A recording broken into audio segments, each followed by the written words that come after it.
안녕하세요. 계시록 15장 1절 말씀 보시겠습니다.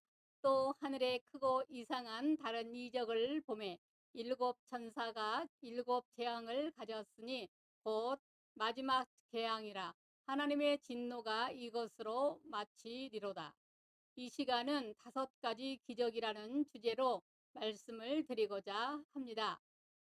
계시록 15장 본장은 마지막 재앙인 일곱 대접 재앙의 서론입니다. 계시록 11장 15절로 19절에 마지막 나팔의 서론이 있었듯이 여기 마지막 대접 재앙도 서론이 있습니다. 이 두 재앙 모두 찬양으로 그 목적과 결과를 미리 알리고 있습니다. 일곱 대접 재앙이란 대접은 곧 고난을 가리킵니다. 예수님께서 요한복음 18장 11절에 하나님께서 주신 잔을 내가 마시지 아니하겠느냐 하신 이 말씀이 힌트입니다. 그러므로 대접은 고난을 가리킨다는 이 진리가 대접재앙 해석의 키입니다. 이 말씀을 우리에게 적용하면 하나님께서 우리를 온전케 하시려는 징계의 사랑을 가리킵니다. 그런데 1절 마지막 재앙이라 했는데 성취나 완성의 의미로 우리를 온전케 하시려는 하나님의 은총임을 알 수 있습니다. 그동안 계시록에서 전개된 것 일곱인 재앙, 일곱 나팔 재앙 등 말씀과 성령 안에서 온갖 은혜로서 새로워졌지만 아직도 우리에게 남아있는 부분이 있습니다. 이것은 바로 아직도 남아있는 내 중심과 자기 사랑과 자기 의식입니다. 그러니까 처음부터 마지막까지 우리의 최대의 원수는 바로 나입니다. 그래서 바울은 전파한 후에 교만하여 버림을 당할까 두려워 날마다 자기를 쳐서 복종시켰습니다. 바울에게 사단의 가시를 주신 것도 그러합니다. 그래서 고린도후서 12장 7절로 9절에 여러 계시를 받는 것이 지극히 크므로 너무 자만하지 않게 하시려고 내 육체의 가시 곧 사탄의 사자를 주셨으니 이는 나를 쳐서 너무 자만하지 않게 하려 하심이라. 이것이 내게서 떠나가게 하기 위하여 내가 3번 주께 간구하였더니 나에게 이르시기를 내 은혜가 내게 족하도다. 이는 내 능력이 약한 데서 온전하여짐이라 하신지라. 그러므로 도리어 크게 기뻐함으로 나의 여러 약한 것들에 대하여 자랑하리니 이는 그리스도의 능력이 내게 머물게 하려 함이라 했습니다. 그것을 미리 알려주기 위해서 계시록 15장에서 이긴 자들의 노래를 통해 일곱 대접 재앙의 성격과 결과가 무엇인가를 보여주고 있습니다. 그 느낌으로만도 심히 극렬하고 의롭고 두렵고 온전케 하시는 것을 발견할 수 있습니다. 그럼 오늘 본 말씀 1절에 또 하늘에 크고 이상한 다른 이적을 보매 일곱 천사가 일곱 재앙을 가졌으니 곧 마지막 재앙이라. 하나님의 진노가 이것으로 마치리로다 했는데 이 말씀에서 대접 재앙이 무엇인지 5가지 이적 묘사를 통해서 일곱 대접 재앙은 신령한 이적입니다. 1절 또 하늘에 크고 이상한 다른 이적을 보매 일곱 천사가 일곱 재앙을 가졌으니 곧 마지막 재앙이라. 맨 먼저 하늘의 이적이라고 말씀합니다. 즉 무엇을 먹을까, 무엇을 마실까, 무엇을 입을까 그런 땅에 속한 이적이 아닙니다. 우리 육신이 건강해지고 부자되고 형통한 그런 이적이 아닙니다. 물론 하나님께서 그런 이적은 주셨고 주십니다. 그러나 여기 본문의 이적은 그와는 다른 이적입니다. 일반적으로 이적이란 불신을 몰아내 하나님의 실존과 그리스도의 주 되심을 알기 위해 유익이 되도록 육신적 물리적으로 임하는 것이 보편적 특성인데 이 이적은 일반적인 이적과는 반대가 됩니다. 즉 대접재앙은 질병을 통해 실패와 빈곤을 통해 가정의 어려움, 사업의 어려움, 인간관계의 문제, 넓게는 정사와 권세와 관련된 시험과 핍박 등, 그래서 우리 관심을 땅에 속하지 않고 하늘에 속하게 훈련하시는 것입니다.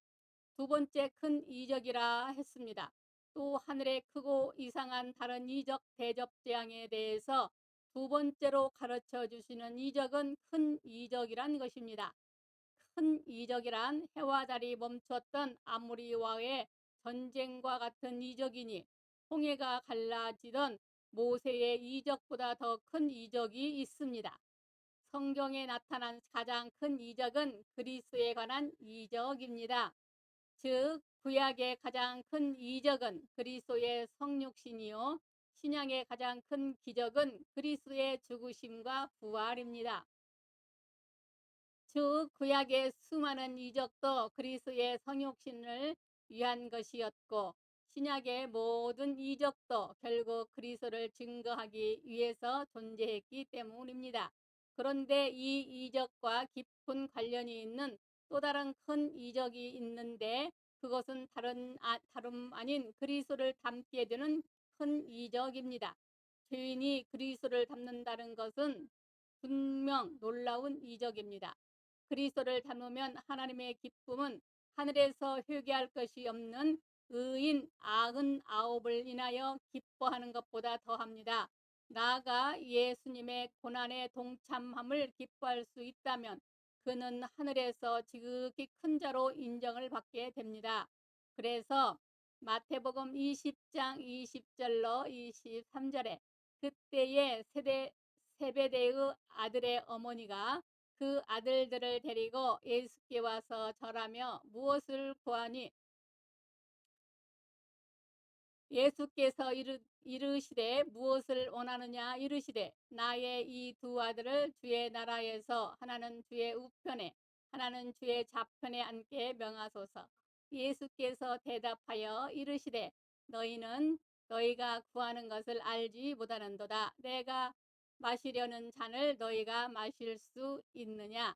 그들이 말하되 할 수 있나이다 이르시되 너희가 과연 내 잔을 마시려니와 내 좌우편에 앉은 것은 내가 주는 것이 아니라 내 아버지께서 누구를 위하여 예비하셨든지 그들이 얻을 것이라 하셨습니다.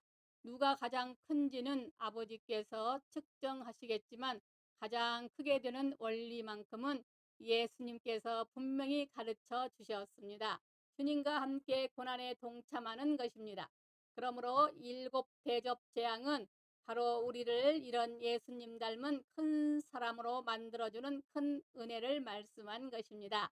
세 번째, 또 하늘에 크고 이상한 다른 이적. 이상하다는 것은 일반적인 상식을 초월한 것을 말합니다. 도저히 이해가 되지 않는 것을 말합니다. 제자들이 가장 이해가 되지 않았던 문제가 죽은 자의 부활이었습니다. 이처럼 잘 이해가 되지 않는 하나님의 일이 있습니다. 성도에게 있는 고난과 박해입니다. 왜 사랑하는 성도에게 고난과 박해를 주시는지 영의 사람이 아니라면 도무지 알 수 없습니다. 그래서 베드로전서 4장 12절로 14절에 사랑하는 자들아 너희를 연단하려고 오는 불시험을 이상한 일 당하는 것 같이 이상히 여기지 말고 오히려 너희가 그리스도의 고난에 참여하는 것으로 즐거워하라. 이는 그의 영광을 나타나실 때에 너희로 즐거워하고 기뻐하게 하려 함이라. 너희가 그리스도의 이름으로 치욕을 당하면 복이 있는 자로다. 영광의 영, 곧 하나님의 영, 너희 위에 계심이라 했습니다. 그러니까 하나님께서 고난을 주신 것은 그 목적이 있습니다. 야고보서 1장 2절로 4절에 내 형제들아 너희가 여러 가지 시험을 당하거든 온전히 기쁘게 여기라. 이는 너희 믿음의 시련이 인내를 만들어내는 줄 너희가 알미라. 인내를 온전히 이루라. 이는 너희로 온전히 구비하여 조금도 부족함이 없게 하려 함이라 한 것과 같습니다. 다른 이적이 있습니다. 또 하늘에 크고 이상한 다른 이적. 다른 이적이라 함은 그동안의 이적과는 질이 다름을 암시한 것입니다. 예수님께서도 제자들이 보는 가운데 수많은 이적을 행하셨지만 그동안의 이적과는 차원이 다른 이적을 행하실 것이라는 여운을 남기셨습니다. 마태복음 12장 38절로 40절에 그때의 서기관과 바리새인 중 몇 사람이 말하되 선생님이여 우리에게 표적 보여주기를 원하나이다.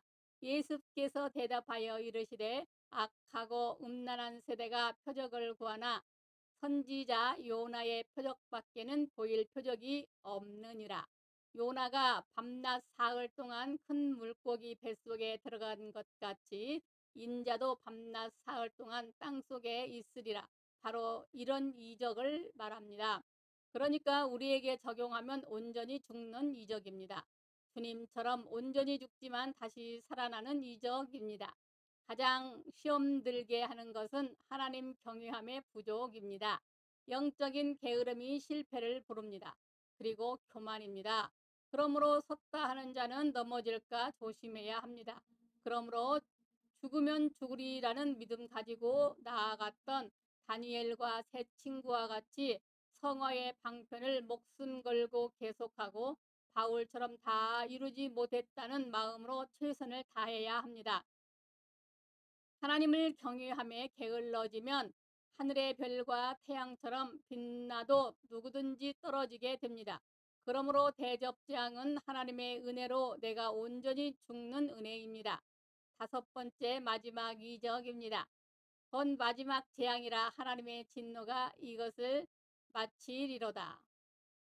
여기 마치리로다의 헬라어 에텔레스테는 완성하다, 성취하다를 의미하는 텔레오의 예언적 부정 과거 수동태로 마지막 심판을 종결짓는 사건임을 보여줍니다.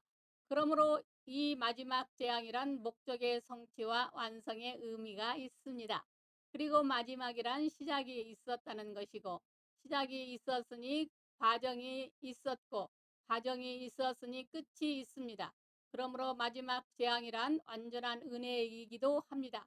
그래서 빌립보서 1장 6절에 너희 안에서 착한 일을 시작하시니가 그리스도 예수의 날까지 이르실 줄을 우리는 확신하노라. 그러면서 9절로 11절에 내가 기도하노라.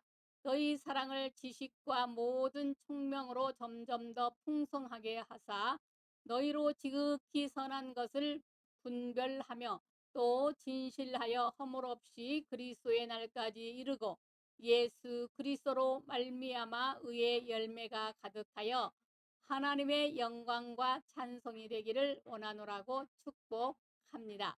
그러니까 대접재앙이란 우리의 신앙이 온전케 되는 성숙한 단계를 가리킵니다. 이처럼 우리에게 주신 고난의 잔 앞에 할 일은 겟세마네 동산에서처럼 근신하여 깨어 기도하고 하나님의 마음을 품어 아버지의 말씀에 죽기까지 복종하고 주님의 낮아지신 고난의 사랑에 동참함을 기뻐해야 합니다. 그래서 사도행전 5장 41절로 42절에 사도들은 그 이름을 위하여 능욕받는 일에 합당한 자로 여기심을 기뻐하면서 공회 앞에 떠나니라. 그들이 날마다 성전에 있든지 집에 있든지 예수는 그리스도라고 가르치기와 전도하기를 그치지 아니하니라 했습니다. 제자들이 서로 으뜸이 되고자 할 때 마태복음 20장 22절에 예수께서 대답하여 이르시되 너희는 내가 마시려는 잔을 너희가 마실 수 있느냐 물으신 다음에 너희 중에 누구든지 크고자 하는 자는 너희를 섬기는 자가 되고 너희 중에 누구든지 으뜸이 되고자 하는 자는 너희의 종이 되어야 하리라. 26절과 27절 말씀하신 것처럼 주님의 고난에 동참할 수 있다면 아버지께서 가장 기뻐하실 것입니다. 그러나 꼭 죽는 순교만이 순교가 아니라 삶에서 더 온전히 순종하여 게으르지 않고 목숨 바쳐 하나님을 경외함에 열심하고 고난을 받아서 주님을 생각함으로 기뻐하는 산 순교자가 되시기 바랍니다. 예수님께서도 하나님이셨지만 죽기까지 낮아지실 때 빌립보서 2장 5절로 8절 말 하나님이 그를 지극히 높여 예수 그리스도를 만주의 주와 그리스도가 되게 하신 것처럼 우리들도 더 온전히 낮아지고 죽어지고 충성해야 할 때입니다. 사랑하는 여러분, 하나님 아버지께서는 독생자까지도 아끼지 아니하시고 우리에게 주셨고 예수님은 우리를 구원하시려고 십자가의 고난을 당하셨습니다. 이 크신 사랑의 은혜를 받고도 은혜의 깊은 물로 들어가지 않는다면 하나님의 강력한 연단의 손길은 당연합니다. 누구든지 연단이 필요 없을 만큼 완전한 자는 없습니다. 하나님을 경외함에 더욱 잘하시기 바랍니다. 그러므로 우리 모두 자나깨나 우리 하나님 아버지와 주 예수 그리스도의 그 고난의 사랑을 묵상하고 더 온전히 말씀에 순종함으로 우리 믿음이 온전히 자라서 하나님의 영광만을 위해 살아가는 성숙하고 아름다운 성도들이 다 되시기 바랍니다. 감사합니다. 우리 주 예수 그리스도의 이름으로 사랑하고 축복합니다. 아멘.